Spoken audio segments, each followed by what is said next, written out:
Bugtong-bugtong. Dalawang batong maitim, malayo ang nararating. Sa human senses, sight come first. At ito ang nagbibigay kulay at nagpapakita ng ganda ng mundo. Pero, ano nga ba ang mangyayari kapag nawalan ng paningin ang isang tao? Ang nga ako si Julio Sulaybar. Middle name Kamatsang. Kamundag ko July 15, 1971. Ang panahon nito, nakiling pa man ako. Nag-eskwela ko sa SABS 1989, 90. Kang panahon na nasa second grade, nalabog na sa mata ko. Wala sa nauna. Pinunod ito, pagkawat ko doon sa mag-ispan. Klase kong kumagay sa inyo.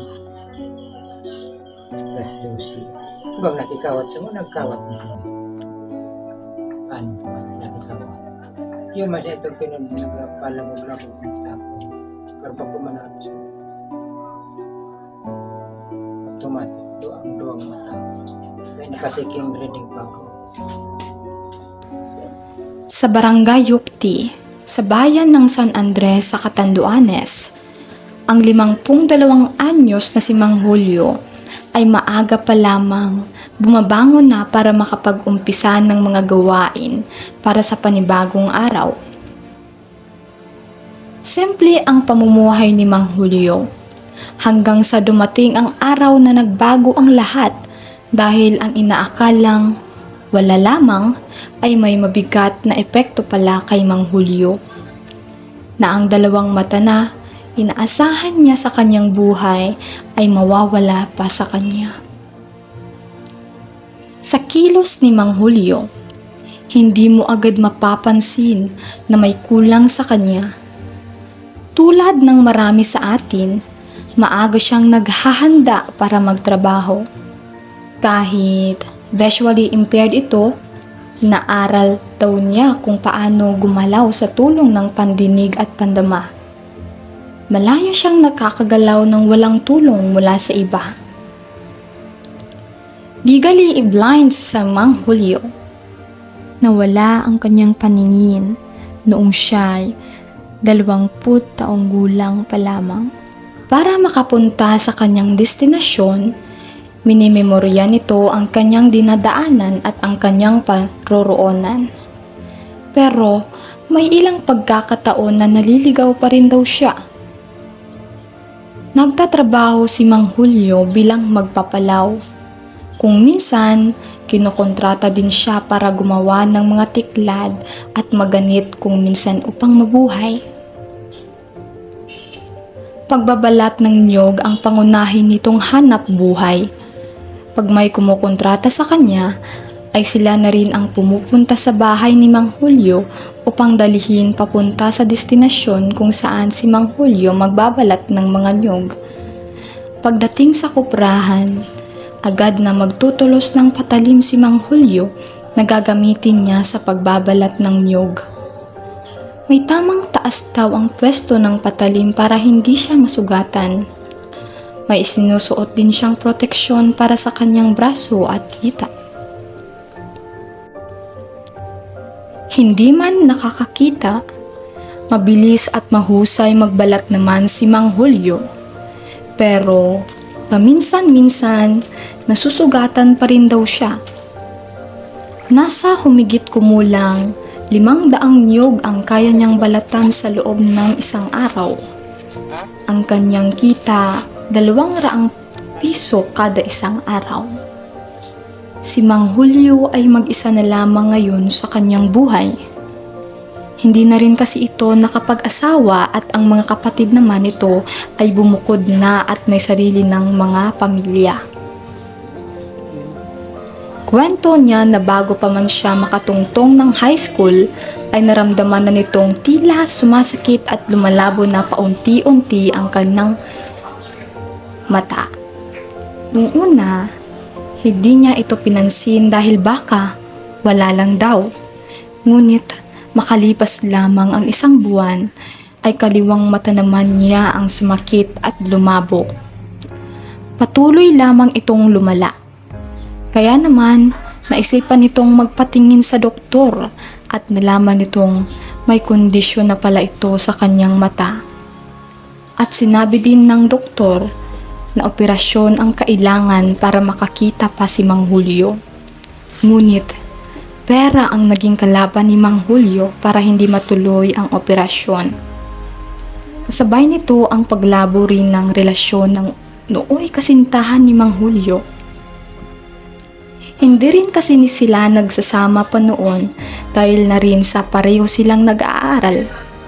Ngunit, nang malaman ng kasintahan ni Julio ang kondisyon nito, unti-unti na nga itong umiwas kay Mang Julio at tuluyan na nga itong hindi nagparamdam. Na unong dia sa subs. Ipa, albularyo danin daan, baging ang talagang pinaka daka ng Pero ako bagang kang nabubuhay dyan sa pispan sa subs daan. pispan ito.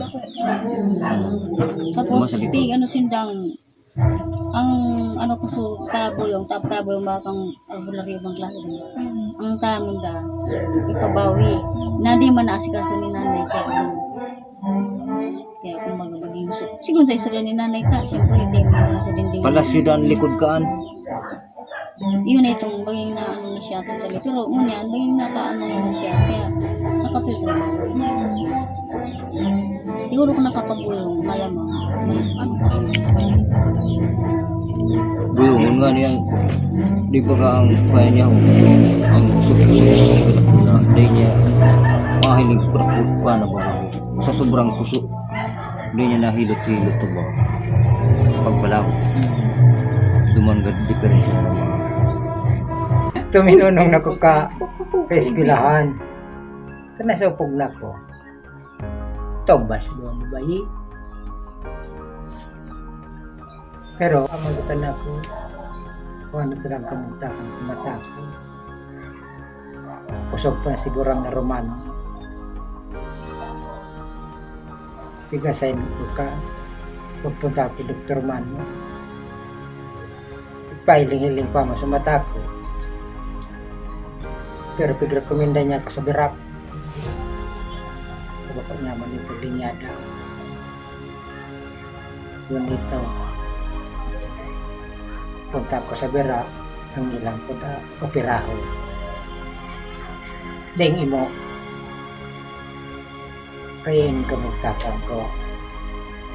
Yan nakasayaw. Ngunyan ka. Desider ako magtrabaho ta. Abo ko magpatunong pero doon tayo na kong hulok sa laog. Talagi yung bilong-lumay masukay maibahan. Pero kung minsan, gabas mo ta. Ba't magtuloy yan mag-suicide? Pero pagkadyan sa babae, nalaog.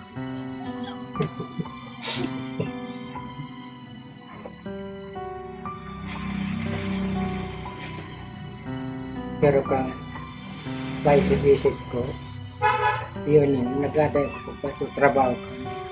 Kaya kong matrabaho. Ang pagpalawnan, maloy ako kang nakailing pa. Pagtiket mo. Pero sa ilak naman na Diyos sa paghugam-hugam, nandiyo ang kuman, nalibang-libang ko sa pag-hindi ko trabaho. Pero gulpi sakit, gulpi supo. Kumisan, yalaw ko nasasabol sa supo. Kaya maulamang.